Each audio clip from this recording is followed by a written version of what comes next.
prazer estar aqui com vocês, nessa casa que aprendi muito aqui, né? E várias das coisas que a gente está fazendo na Votorantim é derivado aqui, da GV e da Poli também, que fizemos muita coisa lá juntos. Bom, eu queria começar da seguinte maneira. Quem aqui sabe que a Votorantim produz suco de laranja, levanta a mão. Então, Votorantim é um grupo de empresas. A nossa receita no ano passado, só das empresas diretamente controladas, foi de 27 bi de reais. E eu perguntei do suco de laranja, porque o suco de laranja nós temos uma joint venture com a Fischer, né, mas nós tínhamos uma empresa própria, que era a Citrovita, que se juntou com a Citrosuco, e o nome final ficou Citrosuco. Mas a empresa é meio a meio. Então a Votorantim também participa do grupo de controle da Citrosuco atual, que é a maior produtora de suco laranja, e também da Fibria, né, que é uma outra empresa que poucas pessoas também lembram, que o controle, na verdade, da Votorantim, que não está nesse 27 bi, né, porque a gente faz por equivalência patrimonial. Então está lá. A Votorantim, então, tem, além de Fibria e Citrosuco, que são as menos óbvias, menos lembradas, tem a Cimentos, que todo mundo lembra, né, a Votorantim Cimentos, a Votorantim Metais, que produz zinco, que, na verdade, ela é mais direcionada para a mineração, né, de zinco, cobre e outros tipos de metais. Tem a CBA, que é aí a Companhia Brasileira de Alumínio, que produz desde a extração até os produtos finais, desde a barra, lingote, perfil, papel alumínio, tudo mais. Tem a Votorantim Energia, que é uma outra empresa também que poucas pessoas sabem. E hoje a Votorantim Energia, além de ser uma das principais produtoras de energia hidrelétrica no país, estamos quase sendo um dos maiores produtores de energia eólica também, com o projeto Ventos do Piauí. Tem a... enfim. Né? Então, são 7 empresas no portfólio, e eu convido vocês a conhecer essas empresas dentro do relatório que nós emitimos. Então, quem quiser anotar, é votorantim.com/relatório, simples assim. Então, se você entrar lá, votorantim.com/relatório, vocês vão ter acesso a um relatório muito curtinho, feito num formato revista, que é para as pessoas se interessarem em conhecer a empresa. E esse relatório ele chama-se singelamente Relatório Votorantim 2016. E dentro desse relatório está lá o conceito de GRI, Relatório Integrado, metas da ONU, que a gente é signatário do Pacto Global, ODS e da OMC também. Nós conseguimos colocar tudo dentro de um relatório de poucas páginas. Tá? O relatório, vocês vão ver que o texto dele tem 30 páginas e tem mais quase 100 páginas de indicadores. Não é? Então, nós fizemos um esforço ao longo do nosso processo de gestão da empresa. E aí note que eu falo da empresa e não de sustentabilidade, que esse é um esforço nosso, que eu já vou explicar o que isso significa, o processo de gestão da empresa, de tentar passar para as pessoas o que é a Votorantim, quais são os seus princípios, seus valores, a forma de gestão, dentro desse conceito do relatório anual da empresa. Então, não tem relatórios separados atualmente lá.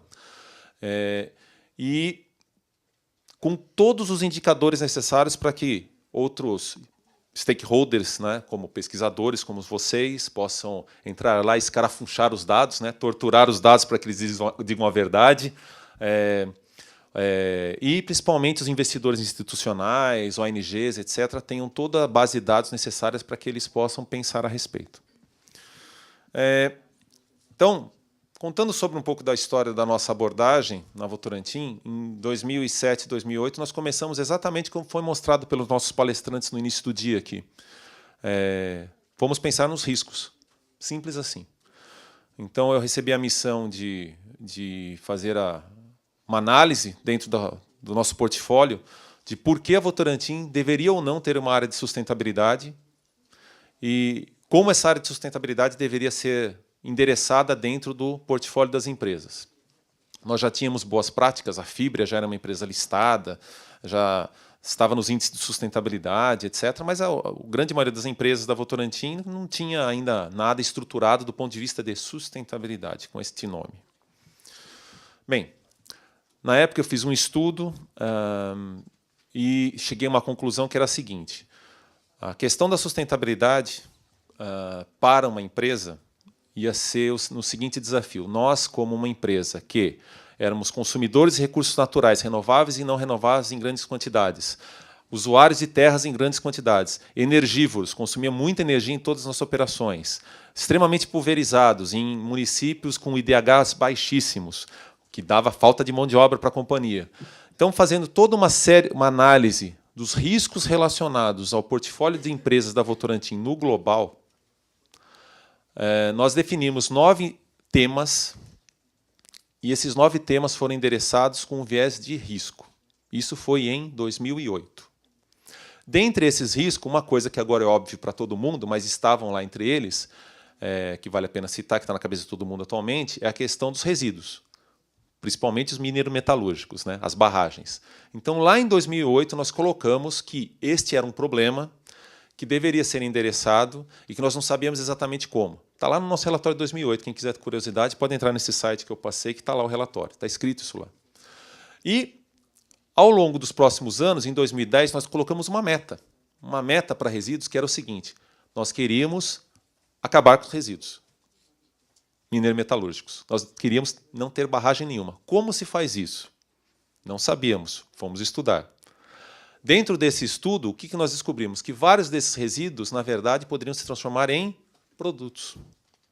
E hoje nós já temos fábrica resíduo zero, mineradora resíduo zero.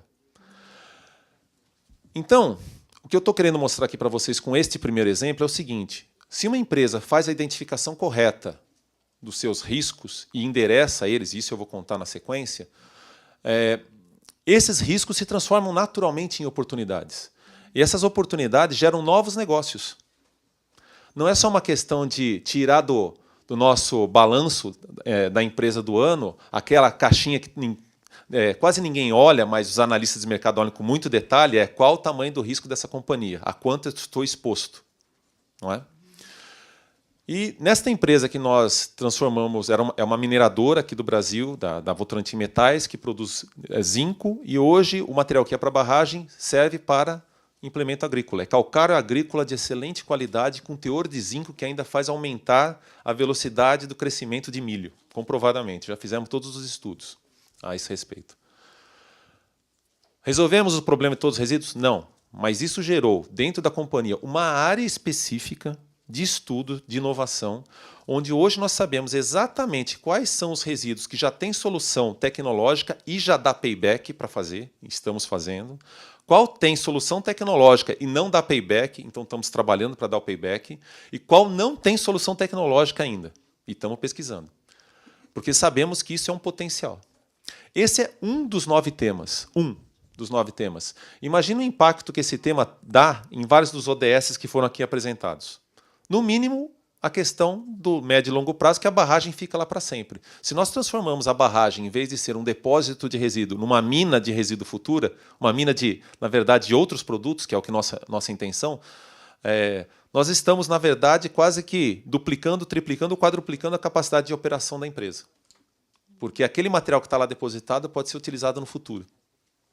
E não depositamos mais material na barragem hoje. E assim foi para diversos indicadores.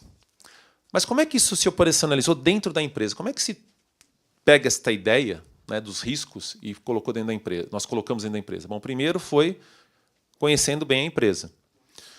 E isso tudo que eu estou contando está escrito nesses relatórios. O primeiro dele, de 2008, está escrito lá, relatório de sustentabilidade.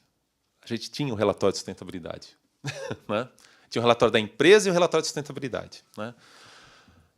A conclusão que, na época, nós chegamos foi a seguinte: era preciso trazer para o planejamento estratégico da empresa esses temas, porque eles são impactantes do fluxo de caixa futuro da companhia. Você vê que eu estou falando negócio de negócios.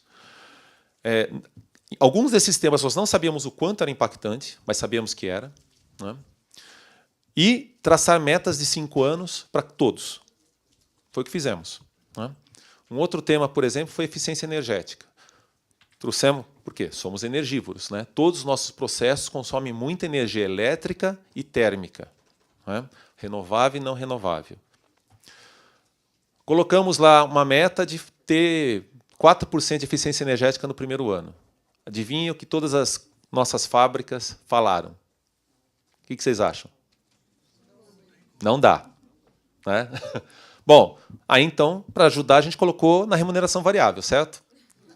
O que aconteceu? Deu. No primeiro ano deu 5%. Superaram a meta. E aí, paulatinamente, foi... Claro que cada ano fica mais difícil. Né? No começo você tem capim alto, né? Você pega os low-hanging fruits, né? Primeiro, vai melhorando o processo, vai afinando. Hoje, as principais operações da Votorantim têm balanço energético implementado, um controle fino da eficiência energética, e a consequência natural disso é que, quando você chega no limite operacional, tem que começar a fazer projeto. Aí tem que começar a reengenheirar a fábrica, de verdade. Como é que a gente vai trocar caldeira, ventilador e por aí vai. Não é? Isso está sendo feito. Tanto está sendo feito que foi graças a esse projeto, que não sei se algum de vocês pode ter visto, a Fibria lançou nesse ano um Green Bond. Esse Green Bond é baseado em melhoria de processo. Foi esse projeto de eficiência energética que a gente começou lá em 2008 que deu subsídio para que eles identificassem quais eram as potenciais melhorias que teriam que ser feitas na operação, e eles botaram tudo isso debaixo de um Green Bond e estão agora financiando os projetos. Então, nós puxamos para o planejamento estratégico. Como fizemos isso? Usando exatamente a mesma metodologia que era utilizada para o planejamento estratégico financeiro da companhia. Nós entendemos o seguinte: se tivesse um negócio separado, pela nossa característica, pela característica da companhia Votorantim, não ia funcionar. Tinha que estar totalmente integrado. Então, nós unificamos o planejamento estratégico, né, que no início, claro, a gente chamou primeiro planejamento estratégico de sustentabilidade e o planejamento estratégico financeiro. E, com o tempo, a gente foi fechando. Mas o template, desde o início, era o mesmo. Isso ajudou a fazer com que as coisas fossem se aproximando. Com o resultado disso, foi que o fluxo funcionava de planejamento estratégico. Então, aqueles 9 temas tinham que ser endereçados, tinha que ter indicador. Não é? Esse indicador era validado pelo conselho e pelo board e pelos diretores da companhia. Isso depois ia para orçamento. Na época do orçamento, a gente ficava de olho para ver se ninguém cortava o orçamento de onde não devia. Terminado o orçamento, ia para a remuneração variável. E na remuneração variável tinha meta distribuída para todo mundo. Não era a mesma meta para todo mundo. A gente fazia o cascateamento certinho. Mas, para vocês terem uma ideia, o programa de eficiência energética, que fui eu que coordenei diretamente estava na minha meta corporativa bater os 4%. Então, eu tinha que mobilizar toda a companhia para que na meta daquela unidade produtora lá, que tinha uma meta específica deles, eles batessem. Não é? Bom, isso funcionou muito bem. Claro que tivemos enormes problemas para fazer tudo isso funcionar, mas funcionou. Essa é a coisa interessante, que ao longo dos anos, todos os 9 temas foram sendo interessados. E, mais do que isso, as empresas da Votorantim foram se apropriando dessa temática.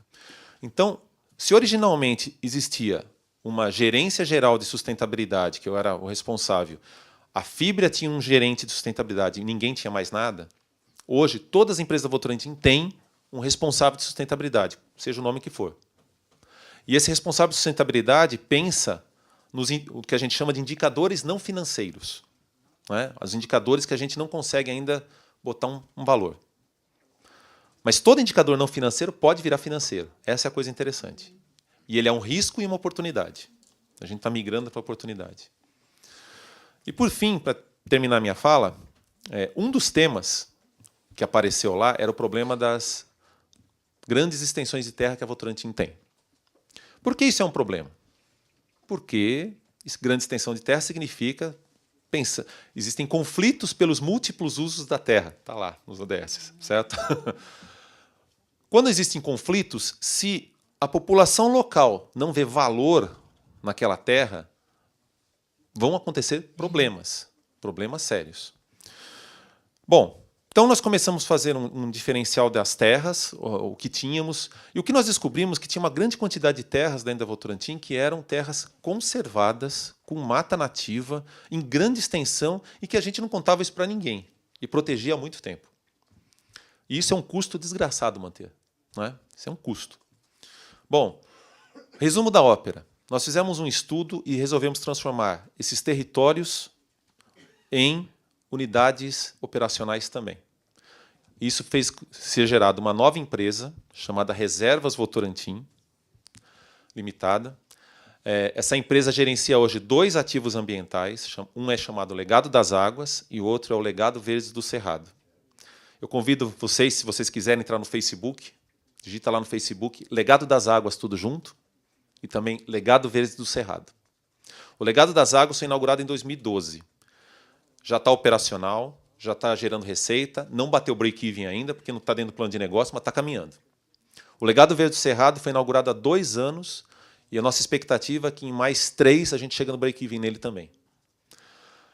Então, o que eu queria passar para vocês é isso. Como que você sai de um viés de risco, que é aquele início lá, e quando se endereça, consegue se endereçar as questões de uma maneira adequada dentro da empresa, vira oportunidade e novos negócios.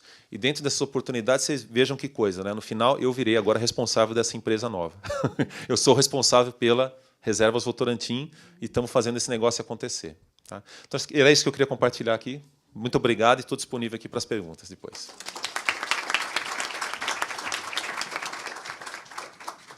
Obrigada, Davi. Eu acho